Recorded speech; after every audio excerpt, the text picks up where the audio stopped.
Suruh apa? Tunggu. Okey, minta tunggu sekejap sebab internet ada masalah, terputus dan kita minta semua pelajar masuk balik. Kita tunggu sehingga kawan-kawan yang lain masuk balik, baru kita sambung.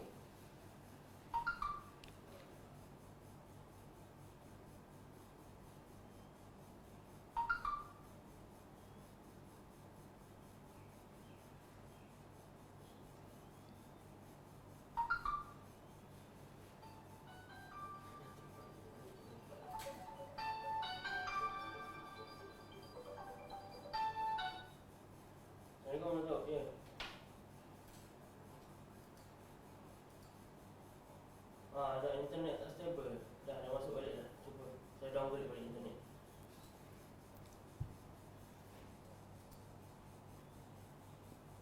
Okey. Dah masuk balik dah. Datuk boleh masuk balik. Okey.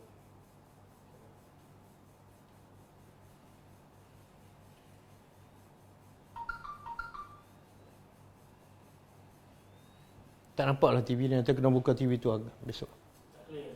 Tak clear. Dekat okey kot. Dekat okey kot. Tak dekat pun nampak kecil. Sebab TV ni skrin dia kecil, lepas tu gambar pula kecil juga. 1/3 daripada TV. Dah berapa ramai? Okey. Kita minta semua pelajar masuk balik sebelum saya sambung. Bagi masa 2-3 minit lagi.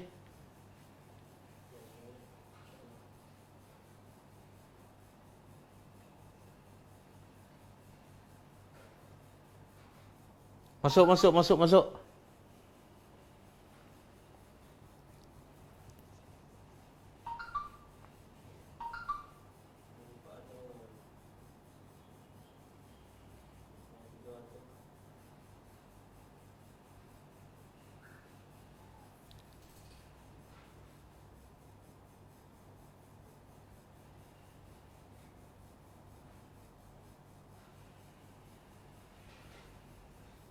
Dah berapa dah?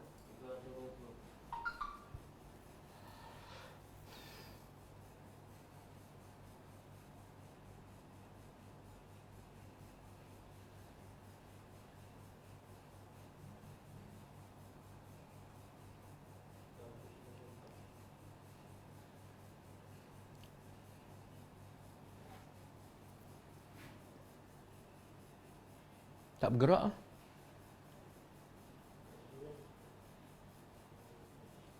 Ada yang tak tahu nak masuk.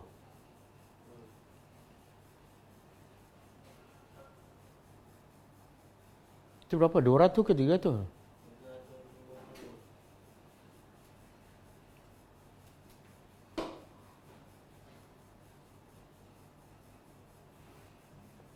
Okey. Boleh sambung Boleh sambung insya-Allah. Okey, rahmatnya Allah pada hamba-Nya. Allah kata sebut sifat-sifat celaka. Allah sebut sifat orang-orang yang zalim. Kemudian Allah beritahu apa punca mereka celaka. Apa punca mereka zalim. Supaya apa? Supaya Allah nak manusia elakkan daripada kezaliman tersebut. Selagi mana manusia tak tahu apa punca kezaliman, mereka tak akan dapat keluar daripada kezaliman. Itulah rahmat Allah Subhanahu Wa Taala. Allah bagi penyakit, Allah bagi ubatnya. Penyakitnya apa? Suka tuntut hak dia, tapi tak suka nak bagi hak orang. Ini penyakit yang celaka. Penyakit mutaffifin. Apa punca penyakit ini? Allah kata iaitu, tidakkah mereka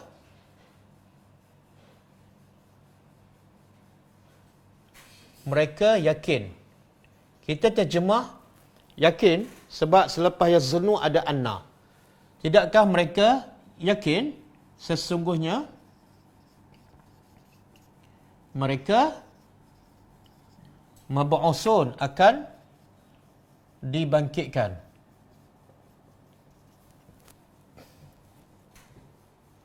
Jadi sebenarnya Allah nak beritahu punca orang suka ambil hak orang walaupun sebesar zarah sebab tidak yakin pada hari kebangkitan. Tidak yakin selepas kematian ada hari pembalasan. Inilah punca. Dan ini yang Nabi tekan 13 tahun semasa berdakwah di Mekah. Punca kerosakan akhlak, kerosakan ekonomi, kerosakan politik, kerosakan sosial di Mekah, punca mereka tak percaya pada hari akhirat. Sebab itulah yang pertama Nabi tak suruh mereka solat. Nabi tak suruh mereka puasa. Sebab kalau bagi hukuman tanpa keyakinan kepada hari akhirat, hukuman itu sia-sia. Maka penekanan yang Nabi bagi 13 tahun ialah percayalah selepas kehidupan ada hari pembalasan. Kalau kamu buat jahat, kamu akan terima balasannya. Kalau kamu buat baik, walaupun sebesar zarah, kamu akan dapat nampak hasilnya. Okey? Sebab itulah kisah yang kita biasa dengarkan anak penjual susu.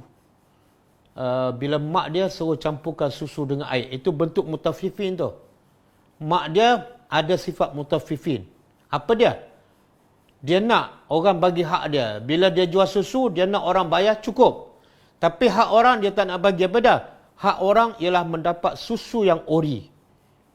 Maka sebab tu dia bagi kepada anaknya, campurkan susu dengan air. Itu sifat mutafifin. Tapi tak jadi, tak berlaku. Kenapa? Kenapa tak berlaku mutafifin daripada pihak mak? Sebab anak tu ada akidah percaya pada hari akhirat. Anak tu, walaupun dia budak perempuan, walaupun tak masuk universiti dan tak belajar di tempat yang hebat, tapi Quran mengajar budak ni, iaitu apa saja amalan walaupun sebesar zarah akan disoal. Maka kata anak ni kepada ibunya, Tuhan melihat perbuatan kita, campurkan susu dengan air. Walaupun kecil saja dan untung pun tak banyak. Itulah yang untung kecil, campur pun sedikit saja, itu dia panggil mutafifin. Kalau campur sikit saja, untung sikit saja dah celaka. Cuba bayangkan, kalau kita ambil hak orang ribu-ribu, juta-juta. Cuba bayangkan kita ambil tanah orang, kita ambil rumah orang, kita ambil kereta orang. Subhanallah. Maka orang ni lagilah celaka. Jadi punca segala maksiat ada di sini. Tidak percaya selepas mati ada kehidupan. Dan kehidupan Allah nak menakutkan kita supaya kita jangan jadi mutafifin. Bila dibangkitkan, untuk siapa ni? Untuk apa? Liyaumin azim. Liyaumin, hari azim yang besar. Hari yang sangat besar. Tengok Allah guna perkataan azim. Sebab apa? Kalau Allah kata dibangkitkan pada hari sahaja tanpa azim, mungkin kita tak heran. Tapi bila Allah guna perkataan azim, Allah nak kita bayangkan hari itu sangat-sangat besar. Okey. Apa yang besar ni? Apa yang besar? Yauma, hari, yaqumu, berdiri. An-nas, semua manusia. Yauma yaqumun nasu li rabbil alamin.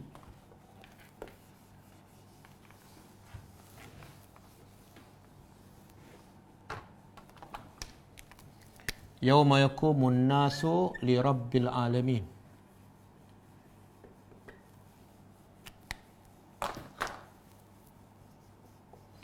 Hari itu manusia akan berdiri kepada apa? Di hadapan Rabb, pencipta al-alamin, sekilan alam. Betul ayat ni?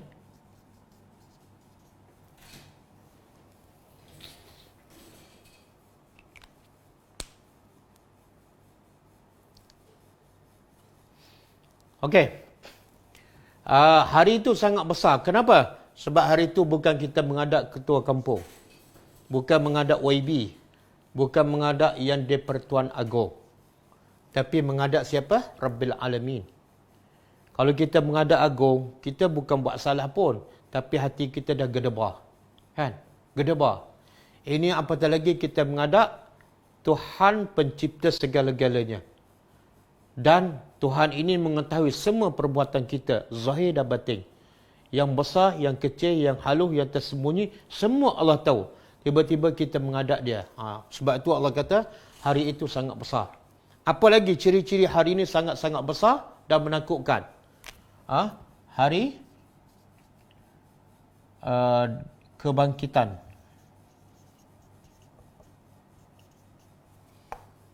Satu, menghadap Allah. Rabbul Alamin. Allah tak kata menghadap Allah. Allah mengatakan menghadap Rabbul Alamin supaya kita rasa gerun. Kalau Allah tu perkataan Allah hanya sekadar Tuhan yang disembah. Tapi kalau Rabbul Alamin, kita bayangkan pencipta sekalian alam, pasti dia hebat. Yang kedua, hari ini Yaumun Azim sebab apa? 50,000 tahun. 50,000 tahun. Berdiri 50,000 tahun. Kita kat dunia umur kita pun 60-70 je. Itu pun bukan berdiri sepanjang 70 tahun. Kat dunia umur kita hanya 70 tahun. Itu pun kita tak berdiri sepanjang 70 tahun. Satu hari pun kita tak pernah berdiri. Setengah hari pun kita tak pernah berdiri. Bahkan 2 jam, 3 jam pun kita tak pernah berdiri pun. Terus, direct 3 jam ataupun 5 jam, kita tak pernah berdiri. Tapi pada hari ini kita berdiri 50,000 tahun. Kemudian matahari pula sejengkal ataupun satu batu daripada kepala. Dan kita tengok pemandangan ramai manusia bermandikan peluh. Ada yang berenang di dalam peluh selama 50,000 tahun. Ada yang mukanya hitam. Ada yang mukanya di bawah berjalan dengan muka. Ada yang buta, ada yang pekak, ada yang bisu. Yaumun Azim. Jadi bila kita bayangkan semua hari ini, kita tak sanggup nak mengambil hak orang. Walaupun sebesar zarah. Kita tak sanggup nak menjadi mutaffifin. Kita sebagai suami, bagilah hak isteri. Hak apa dia? Bergaul dengan baik. Bagi dia rehat. Jangan paksa dia. Jangan bagi dia kerja sampai di luar kemampuan dia. Bagi hak anak. Iaitu ajar dia anak, ajar agama, ajar solat, ajar tadabbur Al-Quran. Bagi hak siapa? Hak jiran. Jangan mengganggu dia. Bagi hak keluarga kita. Kalau dia miskin, bantu. Kalau dia jahil, bagi ilmu. Ya Allah, berapa banyak hak orang yang kita tak bagi selama ini. Jadi, dengan ingat pada hari yang sangat-sangat menakutkan, insya-Allah akan menginsafkan kita dan mengelakkan kita daripada mendapat wailun dan daripada menjadi mutaffifin. Semoga Allah jauhkan kita daripada sifat mutaffifin yang boleh berlaku kepada sesiapa sahaja dan di mana-mana sahaja. Kita berhenti setakat ayat 7. Ayat 6.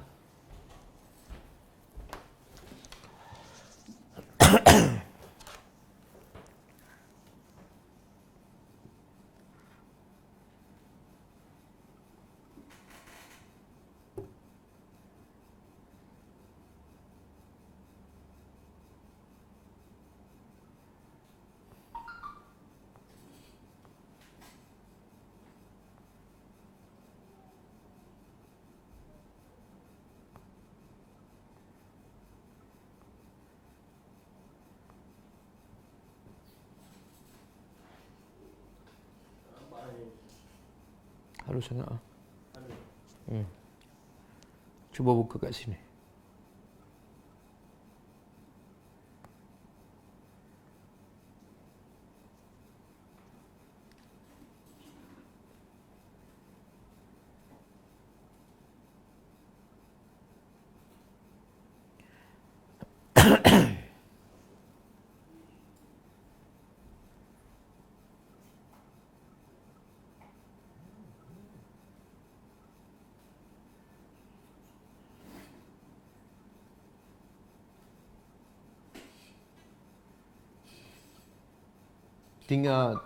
Tinggal 500 daripada 800. Tak jumpa jalan. Mana ni? Oh, tak keluar. Okey, Ana buka sini, dia start daripada awal pula. Link kedua. Oh, link kedua. Ana tak dapat. Hantar ke mana ni? Buka ni.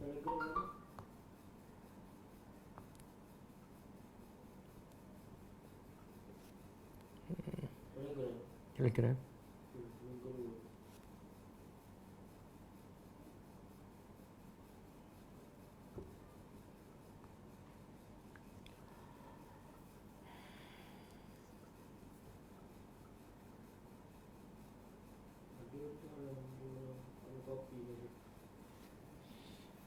Okey, kita tengok soalan.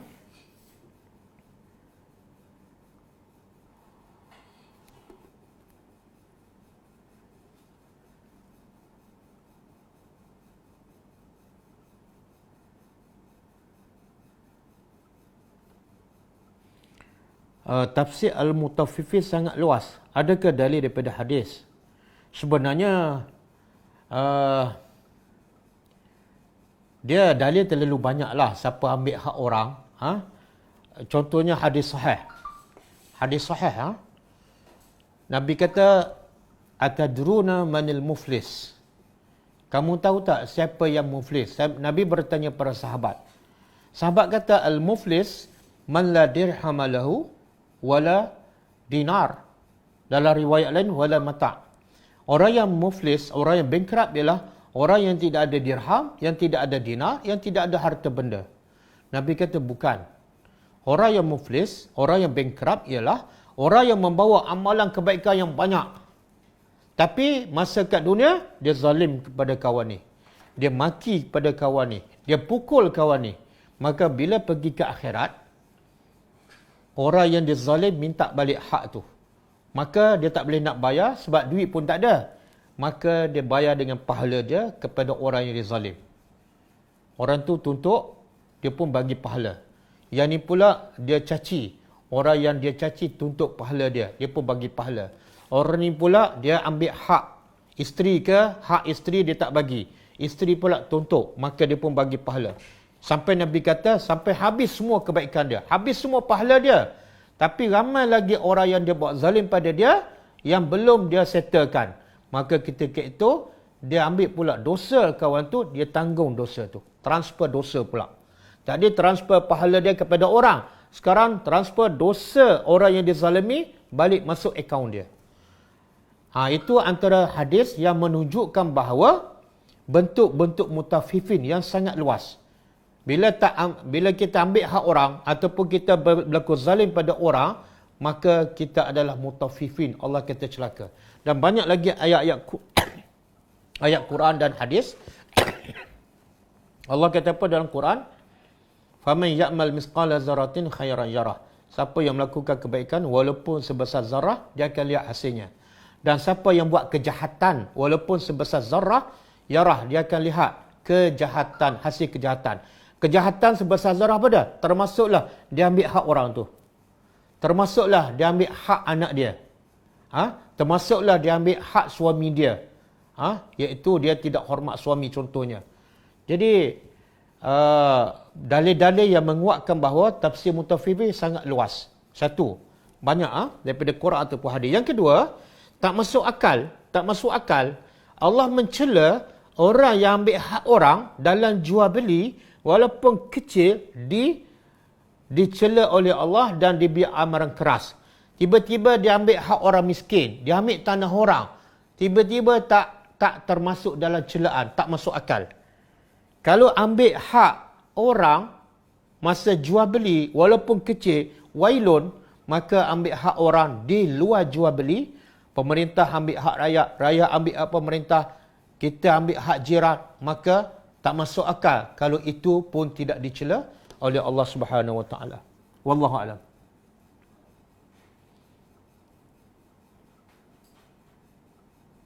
Sebenarnya tak perlu diminta dalil daripada hadis ni, sebab kita mentafsirkan Al-Quran. Okey.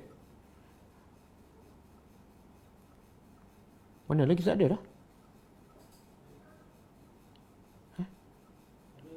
Kenapa anda tak bergerak?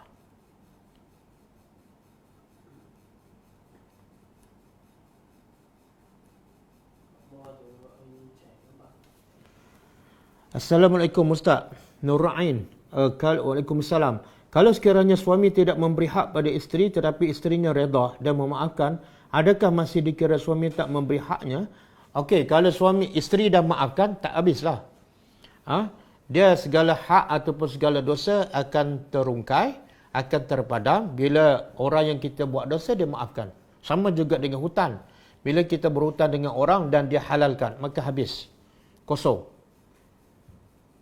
Maka sebab itulah Allah pula mendorong. Islam menggalakkan supaya kita menjadi pemaaf. Supaya apa? Supaya orang yang buat zalim pada kita pun tidak terseksa dengan sikap kita yang tidak suka memaafkan orang. Maka Islam menggalakkan. Kalau kamu nak jadi ahli syurga, salah satunya iaitu wal'afina anin nas, suka memaafkan orang. Ya Allah. Jadi Allah tak nak bagi orang buat zalim. Yang kedua, Allah juga nak bila orang buat zalim pada kita, kita terus maafkan dia. Dan Allah bagi ganjaran pada orang yang suka memaafkan. Iaitu menjadi ahli syurga Allah Subhanahu Wa Taala.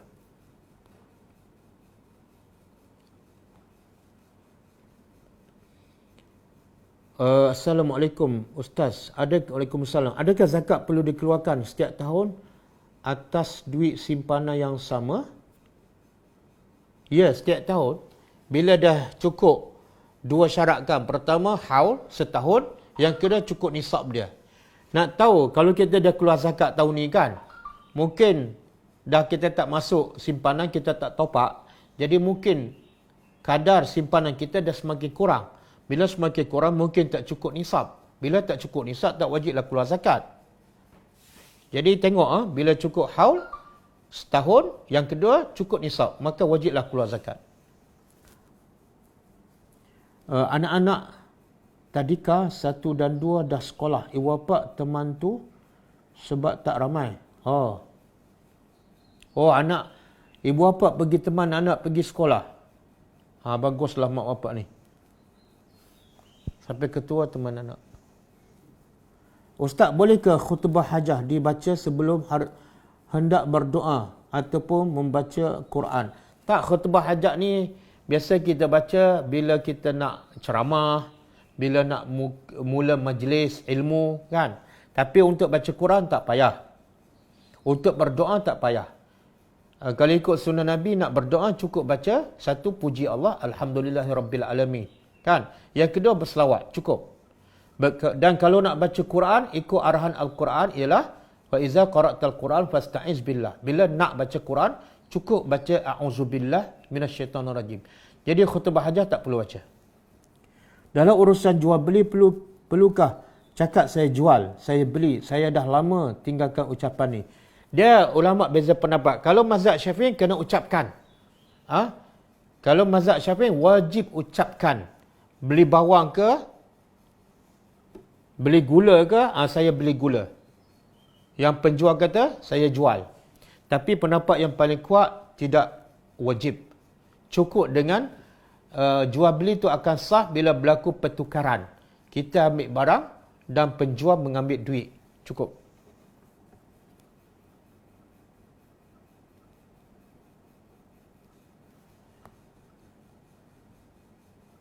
Apa ni?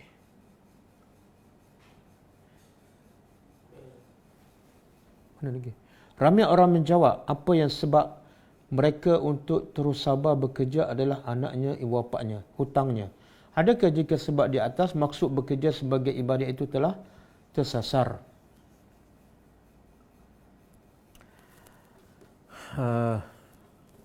Dia buat alasan bekerja sebab apa? Sebab tanggungjawab adalah anaknya.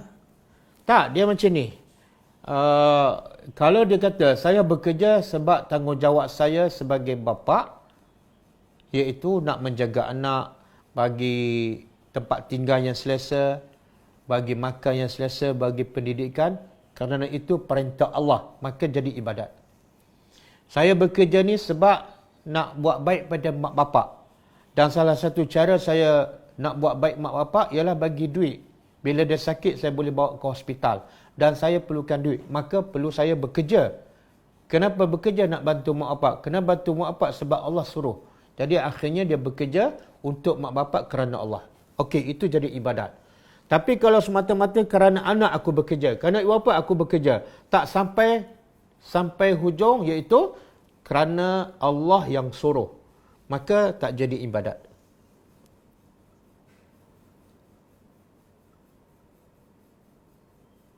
nak bayar hutang. Dia bekerja nak bayar hutang. Kena sambung. Aku bekerja sebab nak bayar hutang. Sebab Islam wajibkan bila berhutang wajib bayar. Jadi aku bekerja nak bayar hutang sebab Allah. Kerana Allah.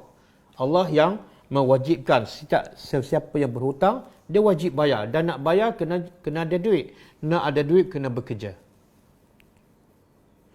Banyak tak pahala kita nak bantu hak orang yang kita tak tunaikan? Allahu Akbar. Kalau tak cukup pahala, ya, betul. Sebab itulah jangan buat zalim pada orang. Jangan tak bagi hak orang. Hak anak, hak isteri. Kita banyak habiskan masa hantar anak ke sekolah, hantar ke tuition. Tapi itu bukan sebenar hak anak. Hak anak yang paling asas apa dia? Ajar mereka agama. Ajar mereka Al-Quran. Ajar mereka cara solat yang betul mengikut sunnah Nabi. Yang tu kita tak habiskan masa, kita tak habiskan duit. Sedangkan itu hak anak. Yang bukan hak anak apa dia? Kita pergi hantar sekolah, kita pergi hantar tuition sampai habis duit beribu-ribu. Sampai umur kita, tenaga kita penat. Tapi itu bukan hak anak sebenarnya. Yang paling asas hak anak ialah bagi didikan agama. Sebab itulah anak bila ada agama insya-Allah selamat. Tapi anak bila ada pendidikan yang cemerlang, akademik cemerlang, agama tak ada, biasanya akhlak anak tu akan rosak.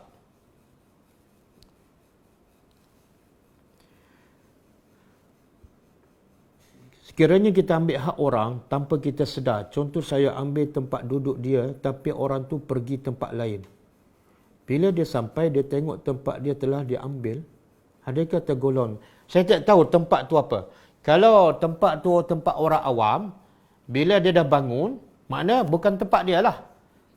Dia akan jadi tempat dia bila dia datang awal dan bila dia ada kat situ. Bila dia bangun, makna dia sebenar bila dia bangun tu, kalau itu tempat awam, bila dia bangun makna dia telah bersedia tempat dia untuk diduduki oleh orang lain. Sama juga dalam masjid. Bila dia sah pertama, tiba-tiba dia keluarkan, maka tempat tu kosong. Itu bukan tempat dia. Kita ada hak untuk pergi. Kecuali dia pesanlah. Dia duduk sah pertama, kemudian dia batal wuduk. Dia pesan orang sebelah ataupun dia letak benda, minta jaga tempat saya. Sebab dia nak ambil wuduk. Itu tak apa. Itu hak dia lah. Sebab dia bukan sengaja keluar, tapi ada sebab yang tidak boleh dielakkan. Assalamualaikum Ustaz. Orang kaya tidak membayar hutang, tapi kita tidak berani minta darinya. Sebelum ini pernah diminta bayar hutang tiap kali, tapi dimarahi. Apa yang elok kita buat Ustaz? Apa patut kita buat? Tak sepatut kita marah dia, bukan dia marah kita. Dia berhutang. Apa pasal pula dia marah kita? Yang kita pula kenapa takut sangat? Itu hak kita. Islam tak suka kita jadi bacul. Bila kita takut nak ambil hak kita, itu bukan sifat yang baik dalam Islam. Dia panggil apa? Jabbar, penakut. Orang Islam mesti berani bila nak mengambil hak dia. Dan mesti takut bila nak mengambil hak orang. Itu sikap orang Islam. Jadi saya nasihatkan yang bagi hutang ni, jangan takut. Yang kedua, bila orang kaya, bila diminta hutang, dia marah pula. Kamu kena marah dia. Kamu ada hak nak marah pada dia. Bukan dia berhak marah kepada kamu. Dan kalau kamu nak juga supaya hutang tu dibayar, saman dia di mahkamah je. Itu hak kita. Hak kita. Hak kita iaitu sampai tahap kita boleh saman dia di mahkamah. Itu Islam bagi hak kepada kita. Wallahualam.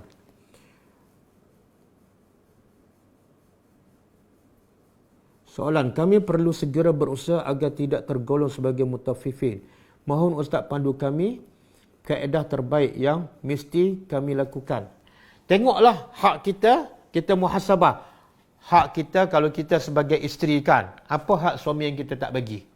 Mungkin sebelum ni kita tak dengar cakap dia, sekarang balik rumah je, ubah sikap kita.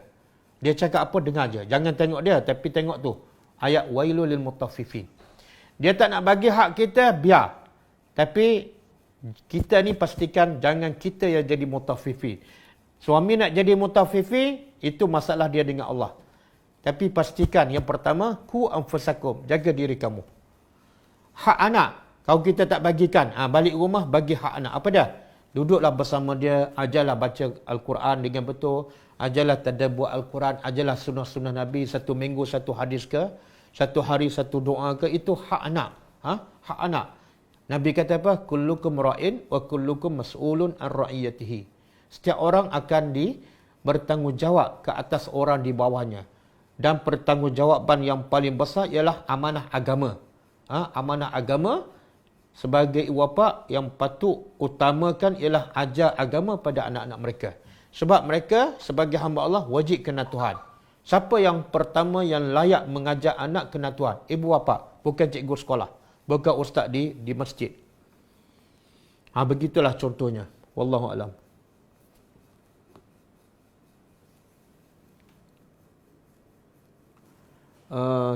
Takrifan mutafifi ini terlalu luas. Saya yakin kita semua pernah atau sedang melalui mutafifi. Apakah ia terhapus dengan amalan soleh, bertaubat dan beristighfar? Yang lepas, benda-benda yang lepas dan kita pun tak boleh nak pulangkan orang, kita bertaubatlah kepada Allah. Tapi kalau benda yang lepas dan kita ada peluang lagi nak pulangkan hak dia, kita pulangkan. Ada peluang lagi nak betulkan keadaan, kita betulkan. Kemudian kita bertaubat, semoga Allah terima taubat kita. Tak ada masalah. Itulah penting tadabbur Al-Quran. Penting tadabbur Al-Quran. Quran ni nak betulkan akhlak kita. Yang kita sekian lama perasan kita betul. Kita tak salah. Quran ni syifa. Bukan satu ayat, bukan dua ayat. Semua ayat Al-Quran, 6,000 ayat adalah syifa. Nak merawat penyakit-penyakit zahir, penyakit-penyakit batin. Maka sebab itulah wajib kita faham setiap ayat. Bahkan Allah mencela orang yang tidak faham Al-Quran. Tak faham Al-Quran seumpama orang yang ada penyakit tapi tak jumpa doktor. Bahaya tak? Bahaya. Ada penyakit tapi tak jumpa doktor. Begitulah. Manusia ada banyak penyakit hati tapi tak cek dengan Al-Quran.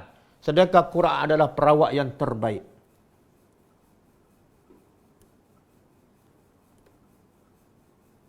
Hilang dia. Putus pula ke?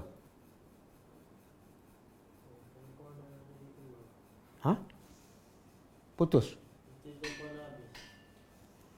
Bukan putus. Bagaimana pandangan dengan kenapa kita bantu orang susah di luar Malaysia sedangkan di Malaysia banyak lagi orang susah? Kalau tanya saya kurang bersetuju lah. Kalau nak bantu, bantulah orang miskin, orang susah di Malaysia dulu. Dah habis semua, barulah bantu di luar. Tapi bukan makna haram. Bukan makna tak boleh. Cuma keutamaannya. Keutamaannya, jagalah orang-orang yang dekat dengan kita, khususnya kerabat kita. Dah habis kerabat, jiran kita kan. Habis jiran, negeri jiran kita. Lepas tu pergilah jauh. Tapi bukan makna haram. Mungkin di sana, di luar sana, di luar negara, tak cukup bantuan daripada negara mereka sendiri, perlukan bantuan luar. Sebab musibah mereka jauh lebih besar musibah yang menimpa negara kita. Maka tak salah. Cuma keutamaannya lebih patut kepada orang tempatan. Wallahualam. Pengusaha bas. Pengusaha bas sekolah berdaftar mengambil upah 40. Data pengusaha bas haram mengambil upah 35. Ramai murid lari ke pengusaha bas haram. Pengusaha bas haram, penguasa bas berdaftar sudah mohon dengan kerajaan kawasan itu. Ini tergolong dalam golongan mutafifin. Saya tak tahulah harga pasarannya berapa. Harga pasaran dia RM40 ke RM30. Kalau harga pasaran RM35, maka penguasa bas tu tak sepatutlah dia ambil harga RM40. Maka sebab dia buat yang tak patutlah, ada orang yang boleh turunkan harga, kan? Mungkin berlaku puncanya di situ. Tapi kalau betul harga pasaran memang 40, standard lah, memang dah patut dah, maka tak sepatut ada pengusaha bas yang lain merendahkan harga. Sebab apa? Boleh mengacau ataupun mengganggu rezeki orang yang dah lama buat kerja tu. Wallahu a'lam.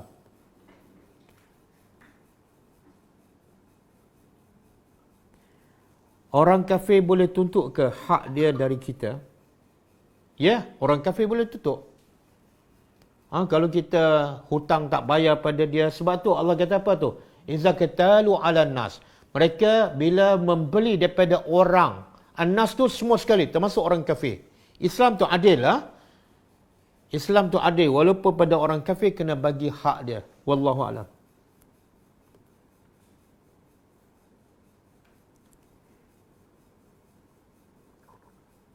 Lima perkara menjadi kewajipan terhadap Al-Quran, iaitu mendengar, tilawah, menghafaz. Menghafaz tak wajib. Menghafaz tak wajib. Kalau menghafaz wajib, lagi ramailah masuk neraka ni. Sebab ramai yang tak hafal. Wajib, yang paling wajib ialah tadabbur dan beramal. Macam mana nak maafkan orang yang berhutang? Macam mana nak maafkan orang yang berhutang dengan kita? Nak halalkan bukan sikit. Kita pun ada tanggungan yang perlu dibayar. Sedangkan pemiutan buat dono je.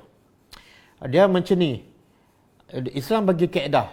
Dalam surah Al-Baqarah Allah kata, فَإِنْ كَانَ ذُو عُسْرَةٍ فَنَظِرَةٌ إِلَى مَيْسَرَةٍ. Sekiranya orang yang berhutang dengan kita, dia miskin. Ataupun dia isytiharkan bankrupt, tak mampu bayar. Maka Allah kata, فَنَظِرَةٌ إِلَى مَيْسَرَةٍ. Bagi tangguh pada mereka. Wajib bagi tangguh. Bila dia tak mampu bayar, kita minta juga, kita yang berdosa. Sebab melanggar perintah Allah. Allah kata, kalau dia tak mampu, bagi tangguh. Tapi Allah bagi pilihan yang lebih baik, iaitu wa antasaddaqu khairul lakum.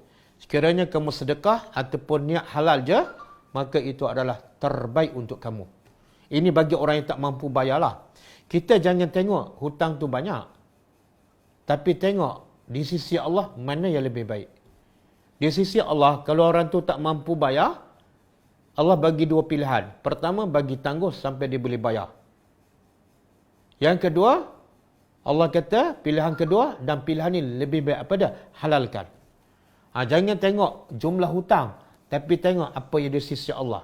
Kalau Allah kata yang lebih baik halalkan, maka yang 10 juta pun tak ada nilai. Sebab yang mengatakan lebih baik ialah Allah. Maknanya lebih baik itu lebih baik daripada 10 juta tu.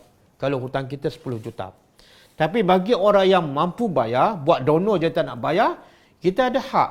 Samalah dia di mahkamah. Tak salah, itu hak kita. Islam membenarkan. Wallahu a'lam.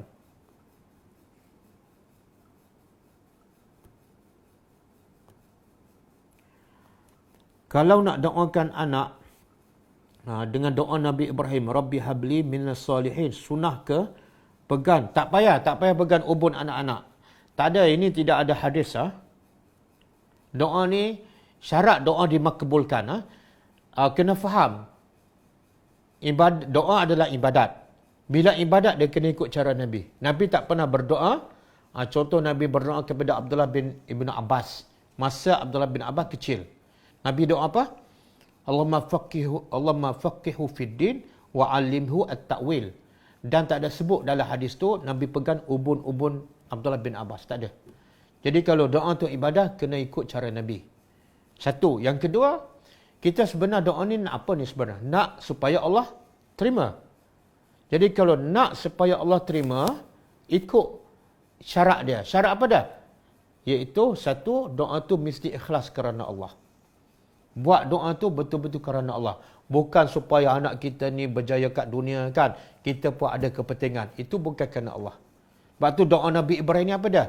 Rabbi habli minas salihin. Ya Allah, bagilah aku anak yang salih. Iaitu beriman kepada engkau, bertakwa dan bawa kebaikan pada orang. Walaupun dia tak bagi kebaikan pada aku, bukan masalah. Tapi biarlah dia membawa kebaikan kepada masyarakat. Dia membantu agama engkau, ya Allah. Itu yang paling penting, ikhlas. Kemudian doa tu, yang kedua, kita betul-betul berdoa dengan bersungguh-sungguh. Dengan, kalau boleh angkat tangan kan, biar nampak kesungguhan. InsyaAllah. Yang ketiga, pilihlah waktu yang mustajab. Bila? Antara dua azan. Ketika hujan turun. Ketika ayam berkokok. Ketika berpuasa. Ketika kita dizalimi. InsyaAllah kalau ada tiga benda ni, doa kita insyaAllah akan dimakbulkan. Walaupun kita tak pegang ubun anak-anak. Wallahu a'lam.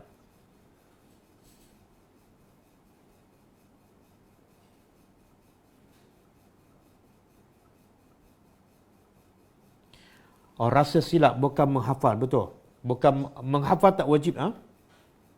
Menyebar ataupun menyampaikan. Betul. Menyembah dan menyampaikan wajib. Ya Ustaz, makin lama ikut kelas tadabbur makin takut. Bagus. Takut tu menjadikan kita tak syok sendiri. Makin lama ikut kelas tadabbur makin takut. Bagus, positif. Cuma jangan terlampau takut sampai putus asa. Saya nak tanya, orang macam Abu Bakar ahli syurga, orang macam Umar ahli syurga, tapi ada tak sifat takut dalam hati mereka? Ada tak? Ada. Bahkan Umar takut, dia jadi apa? Takut ada sifat munafik.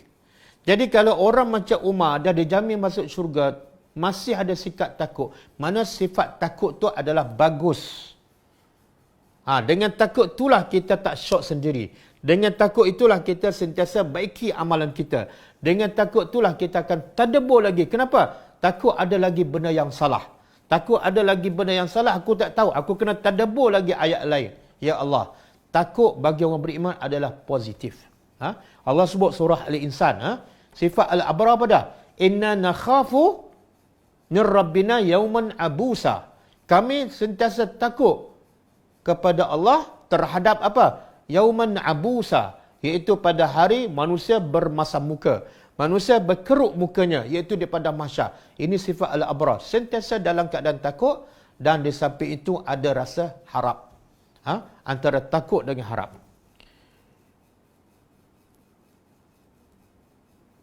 Saya nak tanya, bila berlaku aksiden, biasa kita claim insuran. Jadi pihak yang melanggar sarankan buat claim insuran. Sebab kerosakan agak banyak melibatkan kenderaan si yang melanggar. Tapi pihak yang kena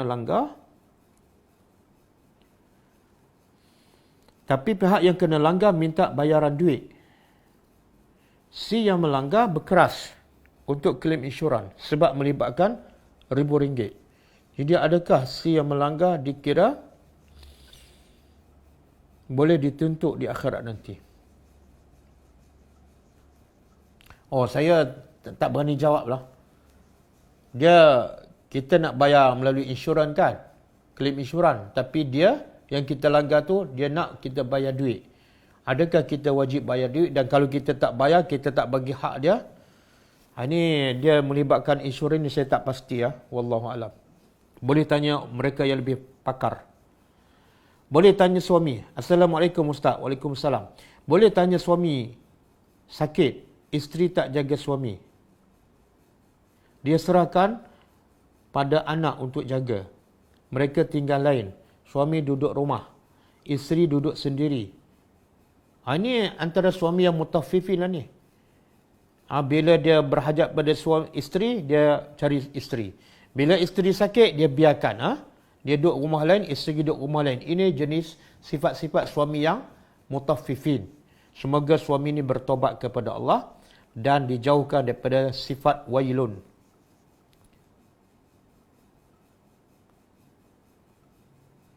Kalau tengok background belakang ustaz pun, kita tengok pun hati jadi luluh.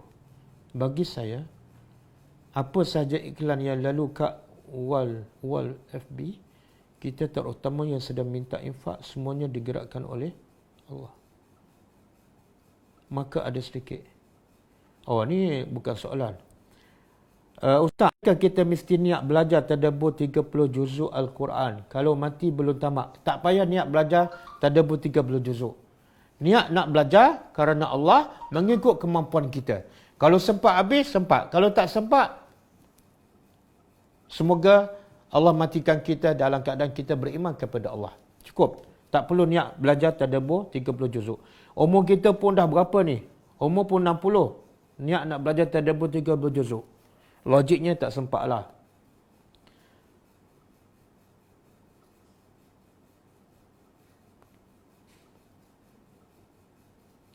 Nak join Atomi, boleh tak? Tak payahlah. Join kelas tadabbur je, istiqamah. Atomi tak payah. Dia tengok manusia berfikir, dia join Atomi ni sebenarnya nak tambahkan income je. Tapi jarang manusia berfikir nak tambah income pahala. Kan? Kalau bak duit, macam-macam cara, macam-macam strategi dia atur untuk meningkatkan income dia. Tapi kalau bak pahala ni kadang-kadang mati kutu. Tak tahu nak buat apa. Yang tahu pun tak buat. Wallahualam. Okey, cukup . soalan berbaki itu boleh sambung besok. Okey, saya nak umumkan. Besok kelas cuti ya. Besok kelas cuti. Jadi kita sambung kelas kita hari hari Rabu. Hari Rabu pukul 10.30. Jadi tolong beritahu pada kawan-kawan, besok kita bercuti. Dan kita tutup dengan membaca tasbih kafarah. Subhanakallahumma wa bihamdika asyhadu an la ilaha illa anta astaghfiruka wa atubu ilaik. Assalamualaikum warahmatullahi wabarakatuh.